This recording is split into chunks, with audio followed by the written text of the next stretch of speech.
Jago anatomi nggak akan bikin kalian sukses menjadi ilustrator.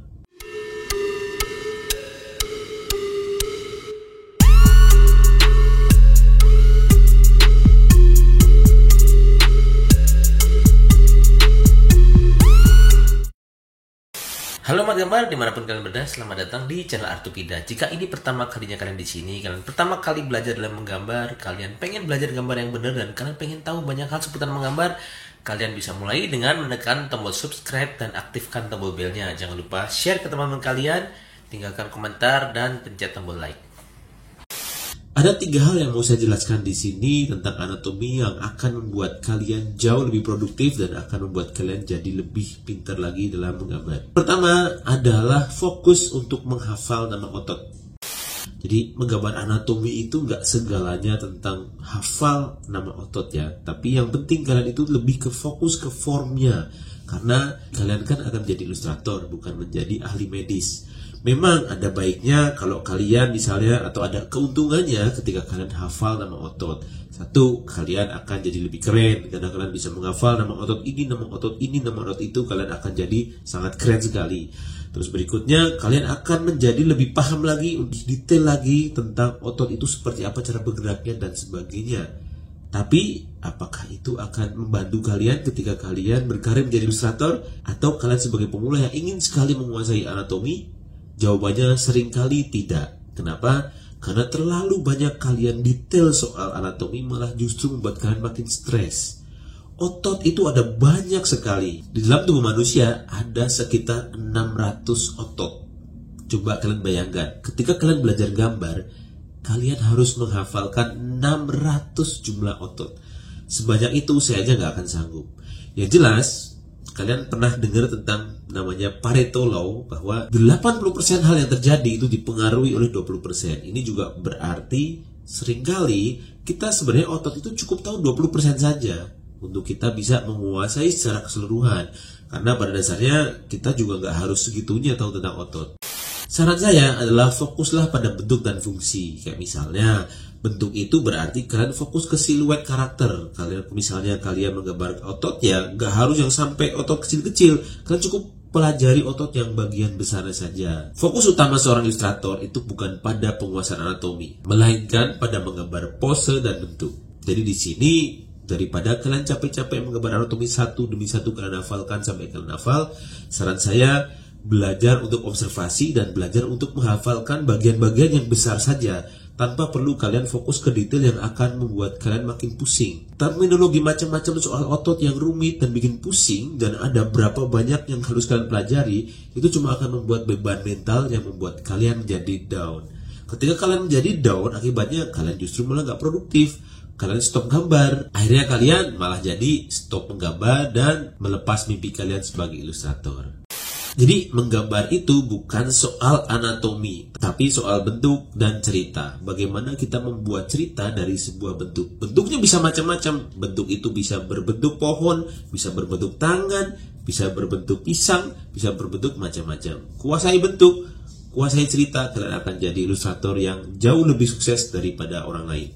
Kedua, pemahaman anatomi yang berlebihan yang sangat realis justru akan membuat gambar kita kaku dan tidak dinamis. Itu kenapa? Karena batasan-batasnya yang kita buat sendiri tentang otot, tentang hal-hal yang harus kita gambar tentang otot sesuai dengan pemahaman yang ada, malah membatasi imajinasi kita. Seharusnya bisa lebih ini, seharusnya lebih itu. Kita tidak melakukan itu.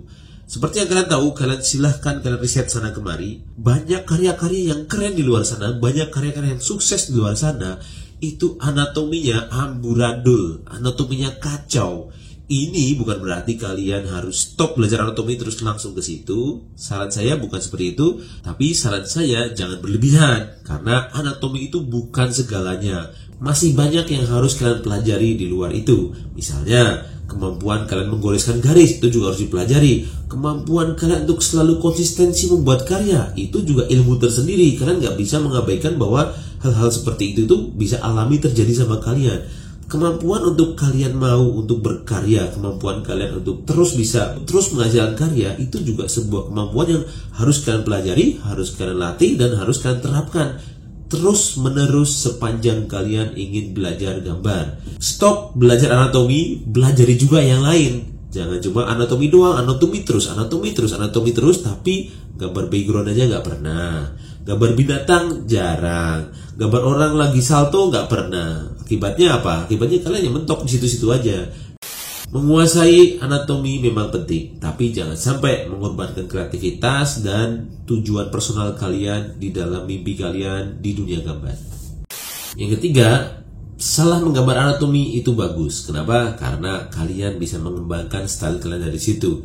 Dengan ketika kita menggambar anatomi tapi sedikit ada kesalahan di sana sini, itu sebenarnya secara tidak langsung kalian itu sedang mengembangkan style. Kalian bisa perhatikan misalnya nih di anatomi anime misalnya. Kalian bisa lihat bagaimana kepalanya tuh besar sekali, matanya besar sekali kayak Sailor Moon misalnya, kakinya panjang sekali. Itu kan salah, tidak sesuai dengan realistik manusia pada umumnya. Tapi toh kita lihatnya baik-baik saja kan. Kita lihatnya tetap keren dan karyanya tetap jadi karya yang bagus dan sukses untuk membuatnya. Lalu ketika seperti itu, apakah itu bisa disebut sebagai kesalahan? Kan bukan. Kesalahan itu kadang menjadi sebuah ekspresi dari kreativitas kita, sebuah perpanjangan dari otak kita menjadi sebuah karya untuk kita ceritakan ke orang lain. Ingat, kita mau jadi ilustrator bukan jadi tenaga medis. Jadi gak apa-apa kalian mau belajar ototnya, kalian mau belajar tulang-tulangnya, cara bekerjanya, tapi jangan berlebihan. Jangan sampai karena kalian gak bisa menggambar tulang bagian siku misalnya, kalian jadi gak mempelajari bagian yang lain, gak bisa mempelajari bagian jari. Atau kalian capek menggambar kepala karena gak bisa bagus-bagus, kalian akibatnya malah gak bikin karya yang lain gitu. Misalnya kalian pengen bikin komik nih, tapi karena kalian gak bisa gambar otot kaki, gak bisa gambar kaki, kalian jadinya gak bikin komik. Itu kan sama aja, jadi menghambat diri kalian sendiri. Kalian mengsabotase mimpi kalian dengan sebuah kemampuan yang mungkin tidak seharusnya kalian kuasai. Karena kalau kalian lihat Doraemon misalnya, apakah anatominya benar? Salah. Salah total, salah semua. Mulai dari kepalanya kebesaran, kakinya kependekan, dan semuanya. Masa kalian bisa lihat ya? Silahkan kalian cek di internet atau dimanapun kalian tonton lagi filmnya. Doraemon itu anatominya ngawur. Tangannya itu bentuknya bukan gak ada jarinya, tangannya itu bulat, tapi dia bisa memegang pensil, bisa memegang piring, bisa memegang macam-macam. Kalian silahkan dicek. Tapi apakah itu menjadikan Doraemon sebagai sebuah karya yang jelek? Kan enggak. Jadi di sini prinsipnya anatomi memang penting untuk ilustrator, tapi jangan sampai itu jadi patokan keberhasilan kalian untuk belajar menggambar, untuk mencapai kesuksesan kalian dalam dunia ilustrasi. Sampai jumpa di video berikutnya. Tetap semangat dan jaga kesehatan. Dadah.